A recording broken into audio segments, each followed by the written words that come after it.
নমস্কার। বিশ্বকবি রবীন্দ্রনাথ ঠাকুরের দামোদর শেঠ। অল্পেতে খুশি হবে দামোদর শেঠ কি? মুরগির মোয়া চাই, চাই ভাজা ভেটকি। আনবে কোটকি জুতো, মুটকিতে ঘি এনো। জলপাইগুড়ি থেকে এনো কই জিওনো।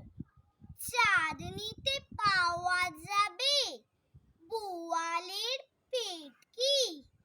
চিনি বাজারের থেকে এনো তো গরম চা।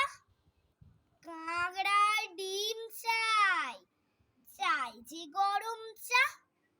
না হয় খরচা হবে, মাথা হবে হেঁটকি। মনে রেখো বড় মাপে করা চাই আয়োজন। কলেবর খাটু নয়, 3 মণ প্রয়োজন। খোঁজ নিও ঝুড়ি হাতে, জিলিপির রেট কি? নমস্কার।